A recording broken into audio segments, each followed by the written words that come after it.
Hi, എൻ്റെ പേര് Jack Ben Vincent. ഞാനൊരു പ്രൊഫഷണലി ഒരു സിവിൽ എഞ്ചിനീയറാണ്. ഒരു കൺസ്ട്രക്ഷൻ കമ്പനിയായ ജാക്ക് കൺസ്ട്രക്ഷൻസ് പ്രൈവറ്റ് ലിമിറ്റഡിൻ്റെ MD-യും കൂടെയാണ്.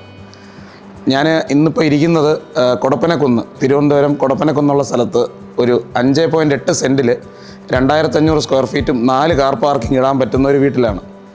ഈ വീട് നമ്മുടെ കമ്പനി ആൻഡ് നമ്മുടെ ടീം വർക്ക്, നമ്മുടെ കൂടെ ഉള്ള BYT ആർക്കിടെക്ട്സും ജാക്ക് കൺസ്ട്രക്ഷൻസ് പ്രൈവറ്റ് ലിമിറ്റഡും കൂടെ ചേർന്ന് പണിതൊരു വീടാണ്. സൈറ്റ് കാണുമ്പോൾ ആദ്യം എൻ്റെ മനസ്സിൽ പോയ 1-2 കാര്യങ്ങൾ. ഒന്നെന്ന് പറയുന്നത്, എനിക്കൊരു ഫൗണ്ടേഷൻ്റെ കാര്യത്തിലാണ് ഒരു ആശങ്ക ഉണ്ടായിരുന്നു. കാര്യം ഇത് സാറ് പറയുന്ന രീതിയിലുള്ളൊരു വീട് ഇവിടെ പണിയുമ്പോൾ അതിൻ്റേതായ ഫൗണ്ടേഷൻ ചലഞ്ചസ് ഉണ്ടാവും എന്നുള്ളൊരു ഊഹം ഉണ്ടായിരുന്നു. ഞാൻ അപ്പോൾ തന്നെ സാറിനോട് പറഞ്ഞു, നമുക്കൊരു സോയിൽ ടെസ്റ്റ് ആദ്യം ചെയ്യണം. അപ്പോൾ സാർ എന്നോട് ചോദിച്ചു, സോയിൽ ടെസ്റ്റിൻ്റെ ആവശ്യമുണ്ടോ? കാര്യം ഇത്രയും അതൊരു കോസ്റ്റ് ആണല്ലോ.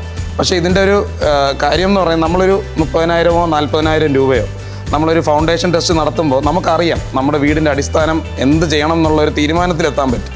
ഒരുപക്ഷെ നമ്മൾ വീട് 1-2 നില പണിതതിന് ശേഷം ആണ് ഇത് തിരിച്ചറിയുമ്പോൾ അപ്പോഴത്തേക്കും നമുക്ക് കോസ്റ്റ് കയ്യിൽ നിന്ന് പോകും. അപ്പോൾ ആ ഒരു കാര്യത്തിൽ നമ്മൾ ഫൗണ്ടേഷൻ ടെസ്റ്റ് ചെയ്തു. ഫൗണ്ടേഷൻ ടെസ്റ്റ് ചെയ്തതിന് ശേഷമാണ് നമ്മൾ പൈൽ ഫൗണ്ടേഷൻ പോകണമെന്ന് തീരുമാനിച്ചത്. പക്ഷേ ഇതിലുള്ളൊരു ഗുണം എന്ന് പറയുന്നത്, നമുക്കിപ്പോൾ ഒരു 4-5 മീറ്റർ മതി എന്ന് പറഞ്ഞ് പൈൽ ഫൗണ്ടേഷൻ നമുക്ക് അക്സസ് ചെയ്യാൻ പറ്റി.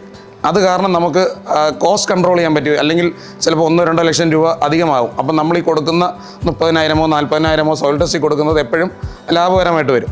അപ്പോൾ ഞാനൊരു എഞ്ചിനീയർ ആയതുകൊണ്ടാണ് ഈ ഒരു ഇത് ഒന്ന് സ്ട്രെസ് ചെയ്ത് പറഞ്ഞത്.